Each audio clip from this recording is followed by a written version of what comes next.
ये देश की गंगा जमुना जो हमारी संस्कृति है जी, उसकी पैदाइश ही है। कुछ लोग बिगाड़ना चाहते हैं, इतना आसान नहीं है।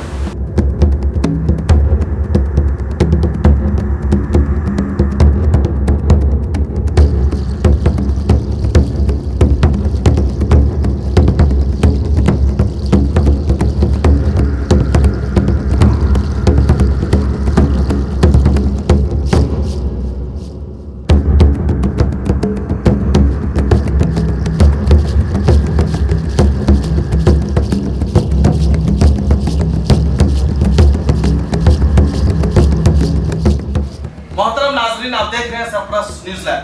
मैं हूं महबूब रजा सिद्दीकी।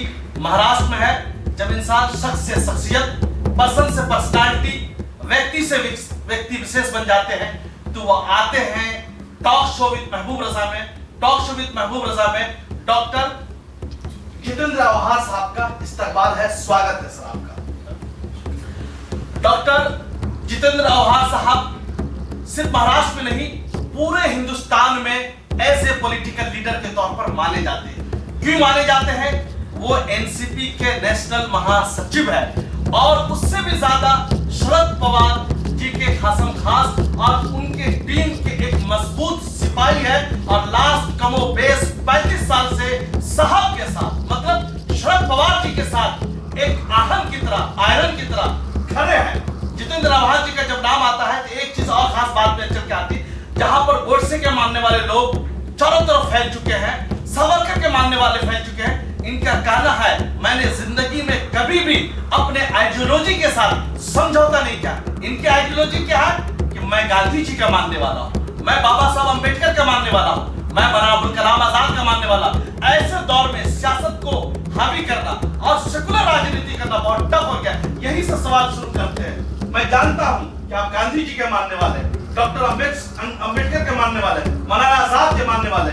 वहां पर जहां पर हिंदू मुस्लिम एकता को खत्म करने की कोशिश की जा रही है, हिंदुस्तान की संस्कृति, हिंदुस्तान की कल्चर को खत्म करने जा रहे हैं, वहां पर आप बोलते हैं कि हम बाबा साहब अंबेडकर के बनाए हुए जो कॉन्स्टिट्यूशन ऑफ इंडिया उसको पालन करेंगे। गांधी जी ने जो सपना देखा था उस सपने को साकार करेंगे। कैसे कर लेते हैं इतना बड़ा काम? ये देश के खून में है जी, इसको करना कोई किसी का काम नहीं है, ये अपने आप होता है जी, क्योंकि ये देश की गंगा जमुना जो हमारी संस्कृति है जी, उसकी पैदाइश ही है। कुछ लोग बिगाड़ना चाहते हैं, इतना आसान नहीं है।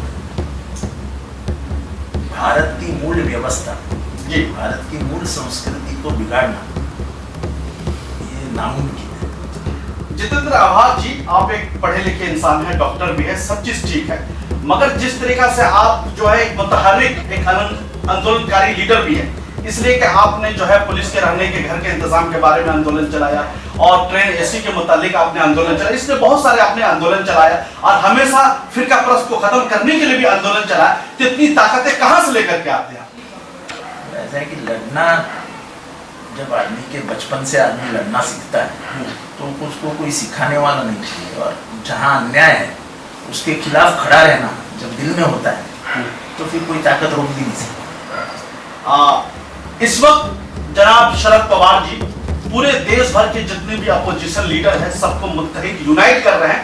इसलिए यूनाइट कर रहे हैं कि देश की जो अर्थव्यवस्था चरमरा चुकी है, देश की हिंदू मुस्लिम एकता खत्म होने के कगार पर है, वहीं पर शरद पवार जी चाहते हैं पूरे अपोजिशन मुत्तहिद होकर के देश में एक ऐसा वातावरण आए, एक अच्छी सरकार आए जो सबके बारे में सोचे, बगैर कास्ट से कोई हिंदू कौन मुसलमान, कौन सिख, कौन ईसाई, कौन मराठी, कौन बिहारी, कौन यूपी का रहने वाला, बोलते सब चीज खत्म कर दो, सिर्फ एक चीज रखो कि हम हिंदुस्तानी हैं, हम गांधी के मानने वाले, हम बाबा साहब अंबेडकर के मानने वाले। ऐसा है, इस देश को अगर एक होके आगे चलना होगा तो तुमको जात पात धर्म इस सबको बाजू में रख के हम हिंदुस्तानी हैं, हम भारतीय हैं। जैसे बाबा साहब ने कहा कि सबसे पहले ये मान के चलो कि हम भारतीय हैं। बिल्कुल सही। तो उसी मुद्दे को लेके अपने को हम सबको चलना पड़ेगा, वरना का परिष्ठता को तुमको झुका जाएगा। ये सदियों से ये देश हिंदुओं का भी रहा है, मुसलमानों का भी रहा है, क्रिश्चियनों का भी रहा है, सभी जात पात के लोगों का रहा है। यहाँ किसी एक जात की दादागिरी, एक जात का वर्चस्व कभी नहीं रहा है। और यही देश की ताकत है, विविधता ही इस देश की ताकत है। उसको ध्यान में रखते हुए हम अगर एक नहीं होंगे तो ये देश सिर्फ नहीं ये धर्म नहीं बटेंगे, ये देश का बंटवारा होगा। बहुत जितेंद्र आवाज साहब, आप सुबह से लेकर रात तक कंटिन्यू अब जनता के लिए, जनार्दन के लिए काम करते रहते हैं। मैं जब आपके यहाँ आया देखा कि 8:30 पौने 9 बजे कंटिन्यू सैकड़ों लोग आपके ऑफिस के बाहर खड़े हुए थे और कंटिन्यू जनता के मसाइल, जनता के प्रॉब्लम्स को अब संविधान करने की कोशिश कर रहे थे। ऐसा बहुत कम लीडर होता है जो जनता के लिए बगैर रोक टोक के आपसे सब लोग मिल रहे थे, अपना काम करके जा रहे थे। ये क्या चीज कहां से आपने सीखा? हमारा नेता भी ऐसा ही है शायद जी। ये जो सब सीखते हैं तो नेता को देखते ही। बिल्कुल हमारा नेता जैसा है वैसा मैं उनका। वो तो किसानों के बहुत बड़े लीडर। मैं बहुत बड़ा लीडर नहीं हूँ, मैं छोटा कार्यकर्ता हूँ। मैं शरद पवार जी के बाद जो किसानों के महा बोल रहा हूँ ना, वो बहुत बड़ा लीडर है, मैं उनका छोटा कार्यकर्ता हूँ। जी। तो इस तरीका से जो काम कर पा रहे हैं कंटिन्यू, रात के अभी समझिए कि 10:30 से ज्यादा हो चुका, अभी भी देख रहे हैं कि 40-50 लोग अभी भी ऑफिस के बाहर खड़े हुए हैं। और ये कब तक ये जनता दरबार आपका चलेगा, कहना मुश्किल है। यही इंजेक्शन है ना काम का, जी। यही ताकत देती है। लोगों को मिलो तो उनको और ऊर्जा आ जाती है, ऊर्जा लोगों से मिलती है। बिल्कुल, तो मिलनी चाहिए, मिलानी चाहिए। आपके अंदर एक बहुत अच्छी खूबी है जो हमने पूरे महाराष्ट्र के कुछ डिस्ट्रिक्ट में जब सर्वे किया तो जितेंद्र आव्हाड जी कहते हैं कि भाई कार्यकर्ता पहले, बाद में मैं। वो है इसलिए मैं हूं ना। जी, आपने कभी नहीं बोला कि मैं हूं इसलिए वो है। नहीं, ऐसा हो ही नहीं सकता।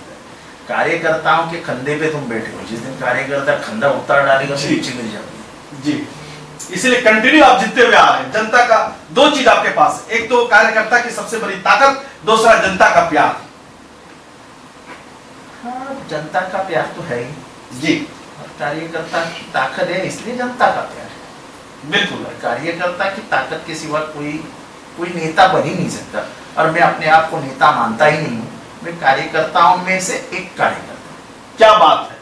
देखिए, ये जनता की भी कार्यकर्ता है, पार्टी भी कार्यकर्ता, मगर पार्टी ने इनको बहुत सबसे बड़ी जिम्मेदारी दी है। नेशनल महासचिव है और जब महाविकास आघाड़ी जो संगठन यूनाइट होकर के जब सरकारें चला रहे थे, एनसीपी कांग्रेस मिलकर के बड़ी जिम्मेदारी मिली थी हाउसिंग वगैरह का, तो आप अब समझ सकते हैं कि ऐसे व्यक्ति विशेष जो अपने आप को कार्यकर्ता बोले, अपने आप को बोले जनता का आदमी बोले, प्रधान सेवक बोले, वो ही जो है हमारे जो आव्हाड साहब हो सकते हैं। आव्हाड साहब की इस बात को लेकर हम आगे बढ़ते हैं। जिस तरीका से आपकी जो एक अच्छी सरकार चल रही थी, जो महाराष्ट्र के बारे में सोच रही थी, महाराष्ट्र के विकास के, इसलिए कि उसके जो आप जो संगठन बनाए थे उसका नाम ही था विकास, महाविकास, मतलब बड़े पैमाने पे विकास करना, बड़े पैमाने पे डेवलपमेंट करना। मगर अचानक क्या हो गया, कौन सा रोड़ा आ गया कि जो आपके विकास को रोक दिया गया? हम डायरेक्ट इस सवाल का जवाब लेते हैं। जो मुमरा जो कलवा के जो एमएलए साहब है, कि सरकार गिराना अब केंद्र सरकार के हाथ का खेल बन गया। जी। अब जब केंद्र सरकार ही चाहती है कि देश में फैले हुए राज्यों की सरकार को निष्कासित कर दो, गिरा डालो, उड़ा डालो, वो क्या कर सकता है? जी। जब पैसे का ही खेल लोकतंत्र में बड़ा होने लगेगा तो लोकतंत्र अपने आप खत्म हो जाएगा। मगर जिस तरीका से जो चीज शरद पवार जी ने कर दिखाया, हमारे ख्याल से तारीख के हिस्सा में वो नाम हिस्ट्री में वो दर्ज हो चुका है। कांग्रेस, एनसीपी प्लस शिवसेना को लेके साथ में चलना बड़े पैमाने पे, ये समझिए कि एक बड़ी पहल थी। और इसी पहल को देख करके अगर ये चलता कंटिन्यू रहता तो समझ लीजिए कि 2024 में हार जो है एनडीए की निश्चित थी। ये ध्यान में रखते हुए ही महाराष्ट्र की सरकार गिराई। एनसीपी कांग्रेस तो कुछ नहीं कर पाई, शिवसेना तो कुछ कच्चे धुएं होते हैं, हाथ में लग जाते हैं। सरप्लस का सर्वे है कि भाई कि ये जो सरकारें चल रही है, ये समझिए कि लोगों की पसंद की सरकार नहीं है। लोग नाराज हैं। लोग बोले कि हम तो शरद पवार जी को मानते हैं, हम कांग्रेस को मानते हैं, हम जितेंद्र आव्हाड साहब को मानते हैं, हम शिवसेना जी को मानते हैं, हम उदय ठाकरे जी को मानते हैं। ये कहां से आकर के बीच में आकर के सरकार बना लिया, इधर उधर से डिसाइड करके। ये बातें करने में ठीक है, लेकिन आने वाले चुनावों में देखना पड़ेगा क्या होता है। जी, चुनाव तय करती है ना कि जनता किसके पास है। सभी लोग 2024 की तैयारी कर रहे हैं। क्या होगा, किस तरीके से होगा? जिम्मेदारी शरद पवार ने सर पे उठा रखा है कि हम पूरे अपोजिशन को मुत्तहिद करेंगे, उसमें आपका क्या रोल होगा? इस देश के संविधान के बचाने के लिए जो कुछ करना है वो करना ही पड़ेगा और करूंगा। मुझे लगता है कि ये देश के संविधान से बढ़कर कोई नहीं। बिल्कुल सही बात। अगर संविधान बचेगा तो देश बचेगा, वरना ये देश का सर संविधान के ऊपर तो बातें तो सभी लोग करते हैं, मगर कुछ पार्टियां जो संविधान के ऊपर ही उठ करके काम कर रही, गोडसे का पूजा करने लग रही, क्या कहेंगे आप? तो यही इस देश में बढ़ते जा रहे हैं। इसी चीज को खत्म करना, इसी चीज को करना, ये जो विचारधारा है जी, गोडसे की विचारधारा उसको खत्म करना ही पड़ेगा। महाराष्ट्र के बारे में क्या सोच रहे हैं? जो देश के बारे में सोच रहे हो वही महाराष्ट्र के बारे में सोच रहे हैं। इसलिए महाराष्ट्र तो हिंदुस्तान की फाइनेंस की राजधानी है, यहीं से फाइनेंस पूरे देश भर में बढ़ता है, और उसके आप एक अहम सतून, एक अहम पिलर है। ऐसा एक commercial capital, financial capital Bombay है ही जी, तो वो सदियों से रहा है। जी बिल्कुल। पर उससे राजनीति का क्या है? उससे कोई राजनीति का नहीं।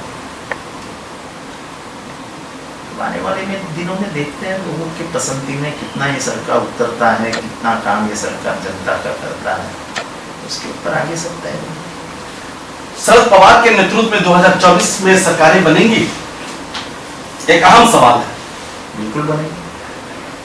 2024 में फिर से महाराष्ट्र विकास आघाड़ी आ जाएगी सत्ता 100%। और देश में लोकसभा जनरल इलेक्शन के बारे में बात करें, इसलिए कि शरद पवार जी बड़े पैमाने पर जिम्मेदारी उठाई है। ऐसा है कि जिस तरीके से राहुल गांधी को समर्थन मिल रहा है जी, भारत जोड़ो यात्रा, ऊपर से जो कुछ प्रयोग तेजस्वी यादव और जी नीतीश कुमार जी कर रहे हैं, इस बाजू से हमारे ममता दीदी जी बंगाल से, और दक्षिण से तो हो ही रहा है, साउथ में तो पूरा नील, बीजेपी नील है, वहां पर तो ऑलमोस्ट। अगर ये ऐसा ही चलता तो मुझे लगता है कि आने वाले दिनों में बीजेपी के सामने कठिनाइयां पैदा होगी। सरप्लस चैनल के जरिए देशवासियों को, युवा को, यूथ को, जो लोग सियासत में है, सियासत कर रहे हैं, राजनीति कर रहे हैं, क्या पैगाम और मैसेज देना चाहते हैं? बस देश को बचाना है तो संविधान को बचाना पड़ेगा। संविधान के दायरे में रह के ही सरकारें चलनी चाहिए। देश की जितनी भी खुफिया एजेंसीज हैं जिनका गैर इस्तेमाल बंद होना चाहिए, और वो करने के लिए नई सरकार आनी चाहिए। बहुत बहुत शुक्रिया जितेंद्र आभार साहब हमारे साथ जुड़ने के लिए, इसलिए कि बहुत सारे लोग जो सामने में बैठे हुए हैं, पीछे भी ऑफिस के बाहर भी है और वरंडा भी, हम ज्यादा वक्त नहीं लेंगे। हमारे साथ जुड़ने के लिए आपका बहुत बहुत शुक्रिया। उम्मीद करते हैं कि सेकंड टाइम हम लोग और भी मिलेंगे। हमने बहुत बेबाकी के साथ इनके बहुत सारे सवाल पूछे और इन्होंने भी बेबाकी के साथ सवाल के जवाब दिए, और इन्होंने उम्मीद जताया आने वाला कल जो महा विकास अखाड़ी का भी है, और हम लोग 24 में सत्ता परिवर्तन भी करेंगे, और उसके मुखिया होंगे शरद पवार। मैं उसका एक मजबूत सिपाही बनकर रहूंगा। आप देखते रहिए सरफराज दीजिए महबूब Siddiqui. Thank you very much हमारे साथ जुड़ने के लिए, शुक्रिया।